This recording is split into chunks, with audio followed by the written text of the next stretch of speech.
Welcome back everyone to part 2 of the Mandelbrot series. In part 1, we created this image of the Mandelbrot set. And looking back at the code, it was pretty inefficient. And I recorded that video earlier today, and then I took a bit of a break and had some lunch, went on a walk with the dog and so on. But most importantly, I did some research, and now I have some very good ideas on how we can improve our code. Now, the main issue right now is, for example, if I increase the width and the height and also maybe say the iterations, and I were to run the code, it'll take some time now. It was around 10 minutes before, but if we look at the task manager, you can see right here that while the code is running, we're still only using about, 6% of GPU or CPU power, which, well, seems a bit unreasonable, since why wait 10 minutes if I could just use near 100% of my CPU and be done with it in a few seconds. So this is what we're going to do today, and we're going to do that with multiprocessing. Now, I'll admit I don't have much experience with multiprocessing, but I did do some research and I have a bit of a cheat sheet for myself that I can follow, so hopefully we'll be able to ramp up our performance a bit. So first thing we'll do is we'll import multiprocessing as, say, MP. And the next thing I'll do is actually remove all that. Because as I've actually found out, Python even has an inbuilt complex number class. So, like, I was sure that there is some complex number libraries, that NumPy has some, or SciPy or whatever, but I didn't actually know that Python has it itself. So what we can just do is initialize it like this, with the J as the imaginary unit instead of the I. So that's the complex number 0J. And instead of complex number, we can just call complex. And the good thing is that it actually works, because just per chance, as I said, I didn't know that Python had this well, the complex numbers. It's also called with real and imaginary, or like real and imag. So anywhere we would use it actually is compatible, but, well, I guess we just deleted that, so. No, but we're gonna need it here, because it doesn't have the abs squared. So what we can do here now is just call z.real, square it, plus z.imag, and square it. Oh yeah, and the code is still running in the background, so you see it's still not done. But I'll just cancel it. Because I want to see if that works. Now, I think I've replaced everything we need. Okay, so let's just run this. And it's run, and here we have the Mandelbrot set. Again, it didn't change because I didn't change the resolution, but here it is. Maybe just to see, we can do 50 by 50, and now it's a really low res Mandelbrot set. So it works with the inbuilt complex number. So what we're gonna do now is implement multiprocessing. But for this, we'll have to do some other stuff first. Because as I said, the end goal would be to have some program like this that I open in, say, a Pygame window where I can zoom. And then also increase the number of iterations. For example, right here is too noisy for me or too inaccurate. I can increase the number of iterations, and I get a better image. This would be the goal. And for this to be actually viable, we'll need multiprocessing. So this is probably going to be the intermediate part 2, where we introduce multiprocessing. And then in the next video, we'll do the Pygame window interactivity stuff. Now, so the first thing we're going to need is to introduce some sort of chunk or tile system. That then will be processed in parallel. So for example, we could do something like this to have yeah, I can even draw a square. We would have, for example, square tiles that we compute separately in separate, well, like processes, I guess, because we're not going to be using multi-threading, but multiprocessing, and so on. So basically, we're going to need to implement the whole logic first for tiles, and then we can send each of these tiles to a separate process, and they'll get processed in parallel, which is going to be much faster. Okay, so how do we do this? Now, also what I'll do maybe is I'll rearrange the code a bit. So push the global variables up. We have this helper function. And also already looking at the interactivity, how about we put this if name equals, have some sort of like a main function, something like this. Put it in here. And then we'll need a tile. And in the small testing I did, I just used a tuple with 4 entries, but I think it's a bit cleaner if we have a tile class that has an I and a J, so basically where it starts, the top right corner. So I don't know this one, let me just lower this a bit. If we say the tile has a width of, or like a width and a height of 64, then this would have the coordinate 0, 0. This would have the coordinate 64, 0, and so on. This would have 64, 64. So we have an A and a J, an I and a J, and a width and a height. Now, as I've actually managed to draw in here, we'll need to account for what happens when a tile is actually too big. If the tile would be too big to fit into the screen. So this is why we allow like for a width and a height, because we could run into some corner cases like this, and we'll need to handle that. So width and height. Okay, self.i, self.j is the width. No, not width. Self.height. Height. No. Okay. This is going to be the tile class, just for ease of use, just to have some readable code in here. The part of Mandelbrot, I think we can keep, because as we've seen in the last video, it returns an escape time, or it returns -1 if it's part of the set. Yeah, but basically we're going to have to redo all of this. I'm not going to delete it just now. I'm just going to collapse it, because we might be able to recycle some of this. Now, what I'll do first is we'll have something like tiles is get tiles. Well, we'll have some function that, given some canvas and width and height, it will give us it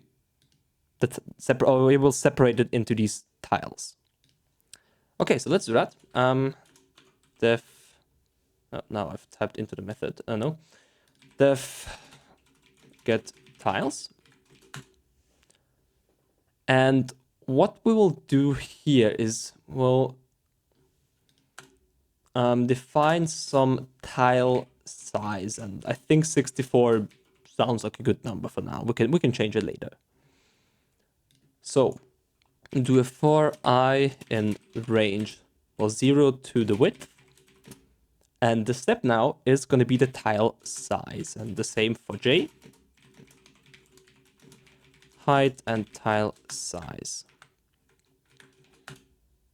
So, and basically we have something like tiles in here, like an array, and we just append a tile with I and j, and the width and the height, well, it would be the tile size normally, but what would happen if we're on the corner here? we need to basically check whatever on the corner, and we will do this by width is the minimum between the tile size, and width, it should be minus I think.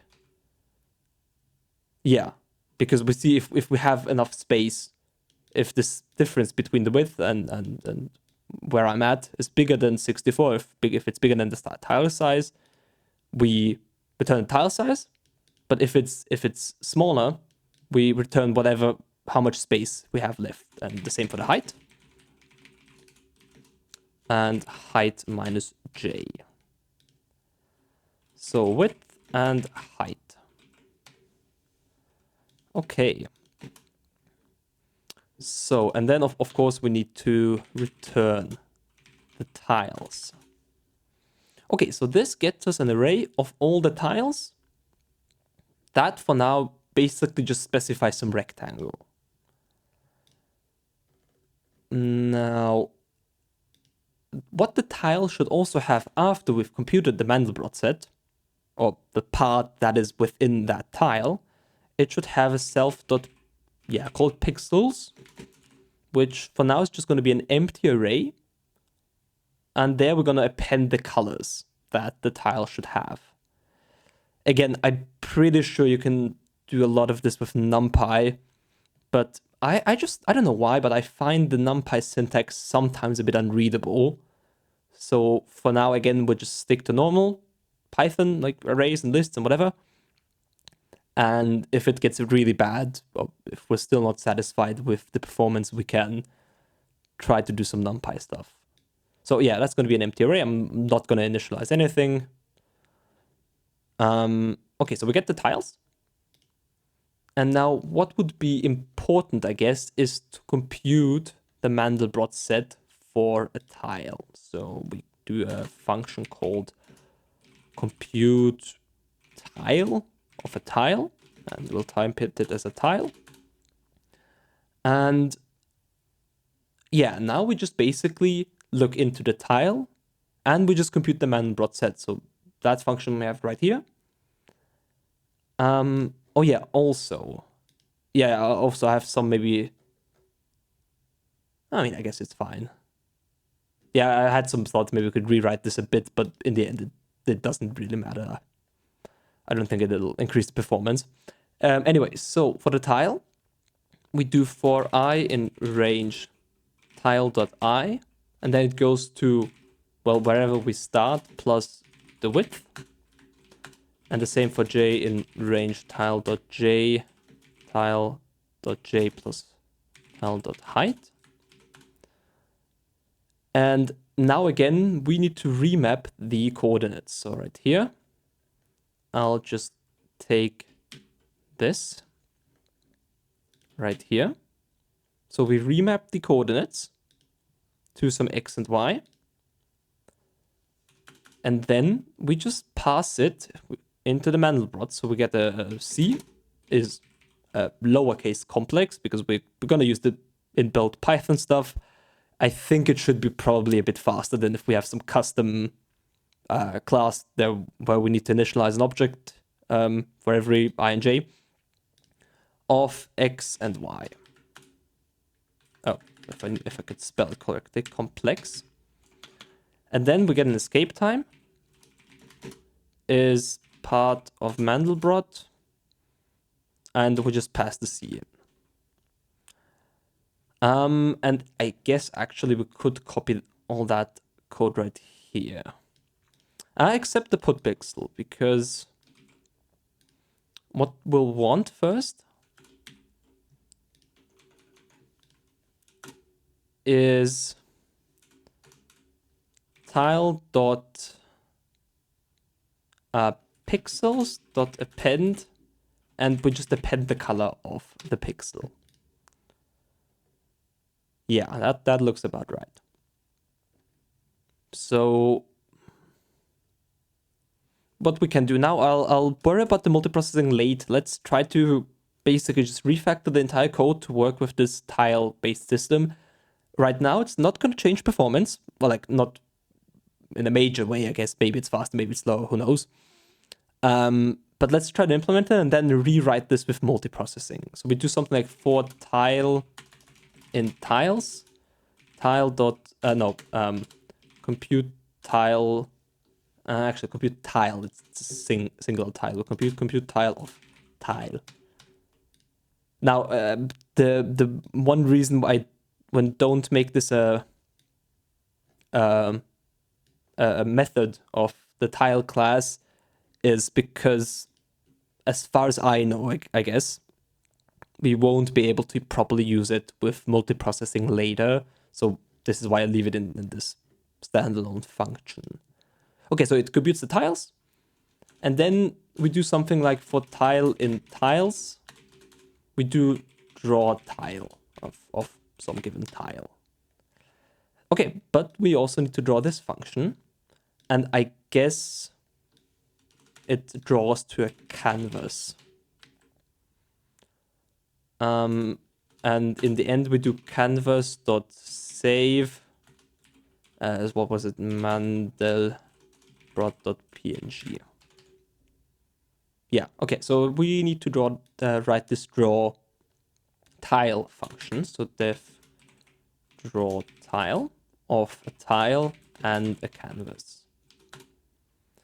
Okay, so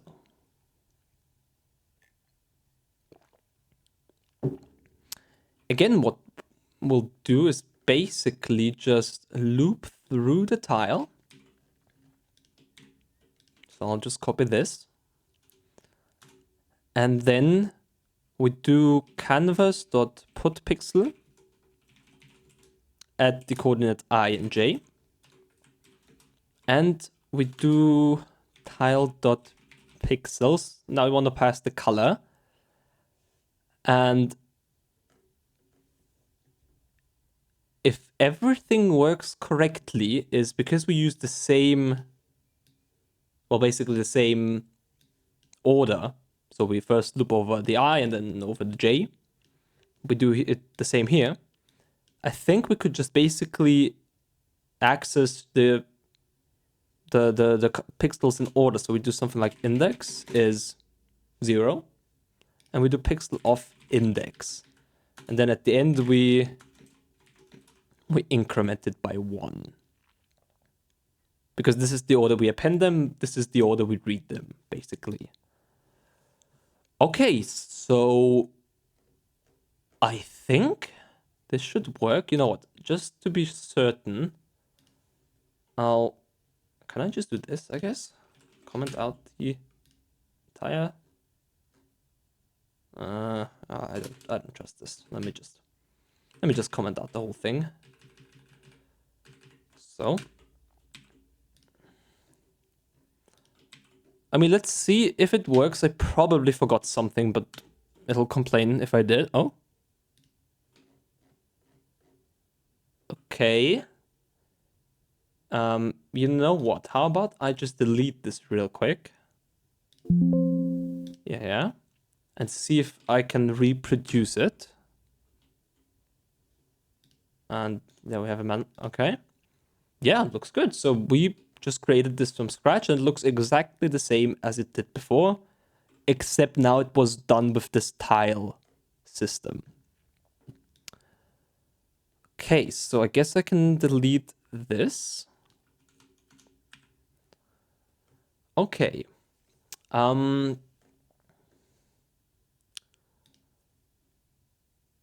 So I guess now it's time to actually implement the multiprocessing, because again, if also so what we could do maybe as before we implement the multiprocessing, we can import time and track the time it takes to actually draw this whole thing. So we got start is time dot was it get time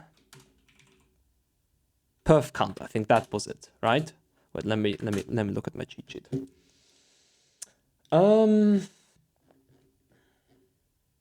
Yeah, perf counter, yes. So we get a start, and once we're done, we get an end time dot perf counter, and then we print f took, and then we do end minus start and output dot 2f to decimal points, to decimal places. Okay, so the 500 by 500 now takes 0.65 seconds. And if I would increase the number of iterations, maybe let's do 500 iterations. It took 2 seconds. So just to have like a benchmark. So let's keep this 500 by 500 by times 500, I guess. Took exactly 2 seconds. Let's see if we can improve this. Now, the way we improve it with multiprocessing is instead of looping over each tiles, we do with mp multiprocessing.pool, and now we specify the number of processes. Now, in the, again, earlier testing that I did, I found that after 20 processes, the time doesn't really get better or much better. So I'm going to use 20. So my CPU has 32 threads. It's German, but here we have 32 threads. So 20 processes sounds about right that we use 20 of them as pool. And now we can just do pool.map. And now we need to pass an iterable. Or first we need to pass a function. So what function should be split up over these 20 processes? Well, compute tile. This is why we split up into tiles. So compute tile. And the iterable should be, well, what do we want to apply this function on in parallel? So we could do tiles. Yeah, and then because that's what's computationally expensive. Now, the drawing and the creating the tiles, at least in the static approach that we're going to stick with today, it doesn't matter that much, because really what the bottleneck is going to be this actually computing the Mandelbrot set, not generating the tiles and drawing them.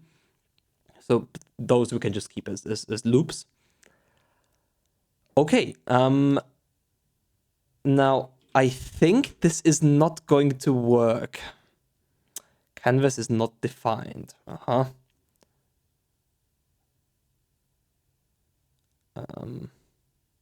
Why is it not why are you complaining?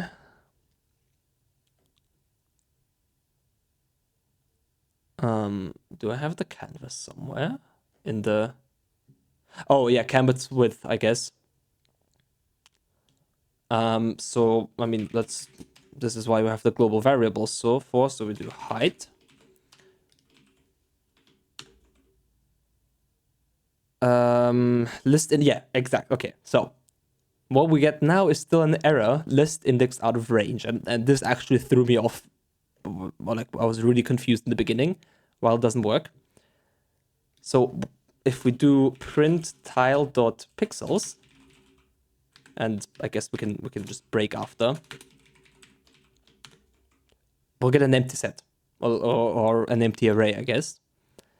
And I didn't fully understand it, but basically, to break it down, what the pool.map does is it doesn't, first of all, it doesn't really return anything, and it doesn't modify the tiles itself, but basically it gets like a copy of them and modifies those. So what we would need to do is tiles is pool.map,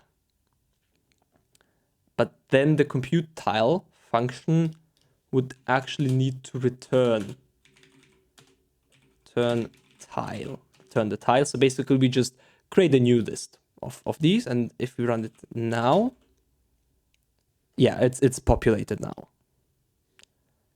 And I think, again, this is about it. So let's have a proper test. Let's remove the image and have it run. And there you go. We have the image. Looks perfectly fine. And now, instead of 2 seconds, we needed 0.5 seconds. And the great thing about this is now we can actually scale it up. So now we can do, well, let's not overdo it. Let's do 1,000 by 1,000, stick with 500 iterations. And let's run it. And it took less than 2 seconds. And there we have the 1,000 by 1,000 image. Great. Okay. Now let's see if we can push it. So I do remember I did export a 9,000 by 9,000 image. I'm not sure about the iterations anymore, but I know it took like 10 minutes or something around that time to get it done. Let's see it now with multiprocessing. So I'll run the code.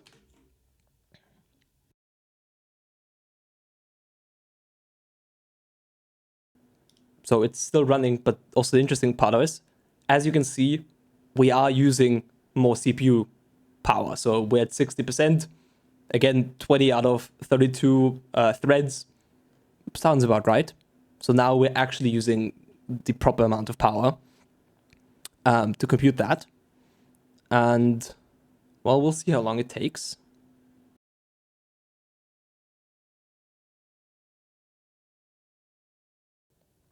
And it's done in 80, yeah, let's call it 88 seconds. So we've cut down the time it takes, I don't know, tenfold or something like that. Now, one more thing we can do is increase the tile size. So right now it's 64. What if I double it? Because basically the trade-off there is it will need more memory, but it should be a bit fast. So let's try what happens if I double the tile size, and I'll let it run again and see what we get.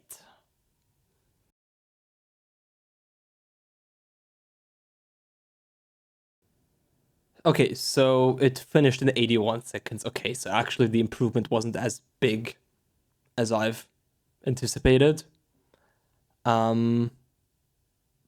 Yeah, I mean, again, those are parameters that we can still play around a bit, and I will play around a bit, maybe even between this episode and the next one to have a proper version working then. Now, one thing, actually, also we can have a look at that. There it is, 9,000 by 9,000. There's one more thing maybe I want to just really quick just add, is adjust the colors just a bit. Because that looked nice, but I would like for the background to be much brighter. So what if we just do 255, 255 in here, and then we go back to something more reasonable and run this. Okay, that is too much. So that is a bit too much now. So what I'll actually do, I guess, is maybe do something like def lerp color from start color to end color and some alpha value.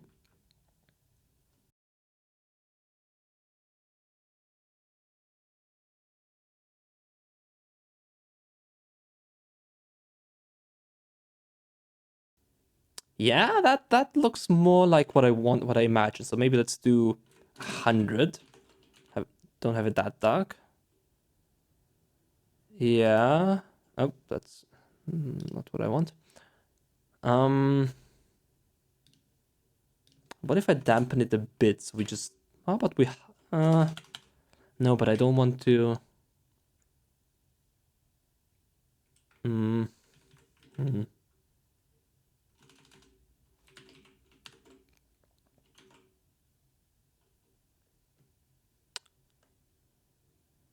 I don't know if I like this version better. I mean, I guess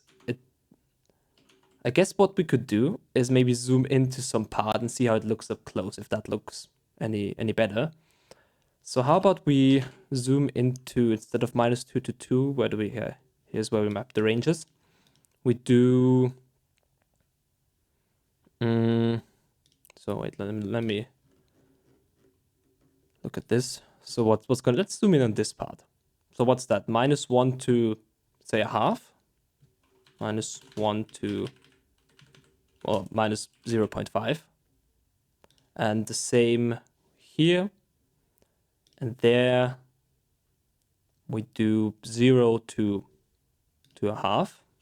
0 to 0.5. Let's see how that looks. If we zoom into the Mandelbrot set a bit. Oh, yeah, no, that looks pretty cool. Yeah, no, that looks pretty cool. I'm not really sure how I could get both. Did I get the halo and this white, this white border, I guess. So I don't know which I like more. Well, we'll see what I implement in part 3. And if I increase the number of iterations now, so we do 1,000 maybe, are we gonna get some more detail, some a bit better image? Yeah. What if I zoom in? So we do 2,000 by 2,000. I mean, you can already see how much faster this is. It's insane. This took 7 seconds, and I guess this is gonna take a bit longer, but still, yeah, I'm really happy with this. I can remove the numpy. I'll play around with it a bit, I guess, to see if I can get some color scheme that I like. I don't want to drag this video just unnecessarily. Let's see. Yeah, I mean this is already pretty cool that we can zoom in this much and see that. And I think the true potential of this we'll see in part 3 when I can dynamically zoom, because now it's gonna be a bit finicky to go on zoom and increase the iterations and everything. So yeah, I'll play around with it. I'll show you some final image, and yeah.